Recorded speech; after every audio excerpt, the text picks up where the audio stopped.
years ago, I visited Dadaab for the first time in my life. Dadaab was already the largest refugee camp in the world, and yet 500 people kept crossing the border every day between Somalia and Kenya to escape from a famine caused by conflict and one of the worst droughts in decades. Oddly, the full magnitude of the suffering was revealed to me by an aerial view from the window of the plane on my way back to Nairobi. Dadaab may well be the largest place on earth where the concept of hope, of opportunity, are endangered species. I was astonished by its extension, and deeply troubled by the thought of how many girls and boys have been born and raised there without knowing how life outside looks like. So, even if there is an awful lot of meaning in what we do, sometimes we need a similar perspective and detachment to understand how the way we've been doing things in the past is simply not enough. I often hear about donor fatigue, especially in the current climate of austerity. But donors who have contributed billions in the last decade alone are not the only ones to expect more impact and results. Communities across the Horn of Africa often see how assistance dries up when the rains start again, or a new emergency is attracting the headlines somewhere else. But I'm not the only one to believe that the latest crisis in the Horn of Africa provided not just an opportunity to do things differently, but an obligation to do things differently. And to break the cycle, once and for all, of a drought turning into an emergency with devastating consequences for millions of people. And this is what the resilience agenda is about. Beyond the rhetoric behind any new development paradigm, it provides an agenda for change.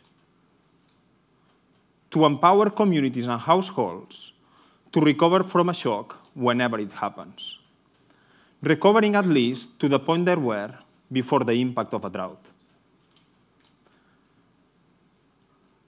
And now, dear TEDxers, let me tell you, this is beyond the reach of any single institution. So now it's when the moment comes and I reveal my crazy positive disruption tonight. It is about collaboration. If we want to achieve the results we need to achieve, we have no alternative but to work together.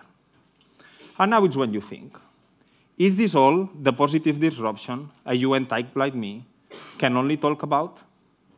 To work better together? To actually partner? And not only to talk about it? I know. And I see some friends from MSF laughing around here.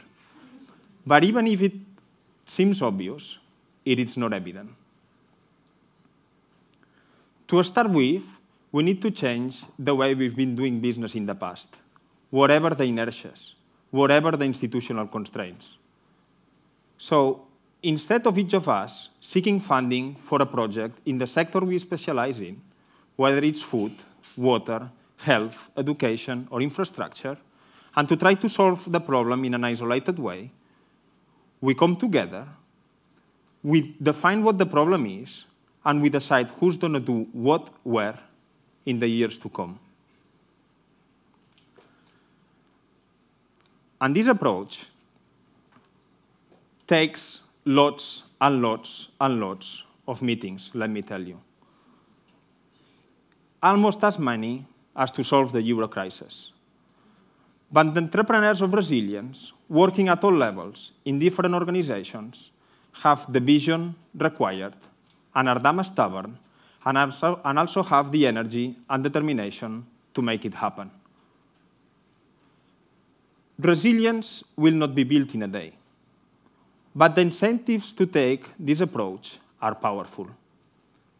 It saves lives and livelihoods, and every dollar invested in disaster resilience is $3 of savings in humanitarian assistance.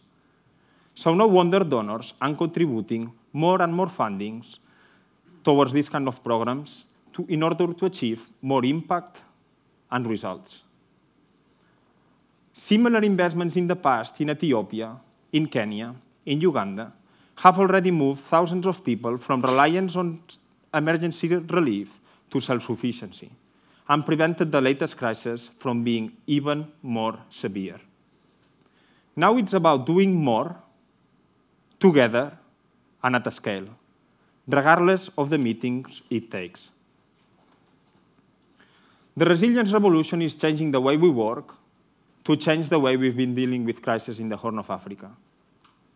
Let hope and opportunity, also in places like Dadaab, be the lasting impact of this positive disruption.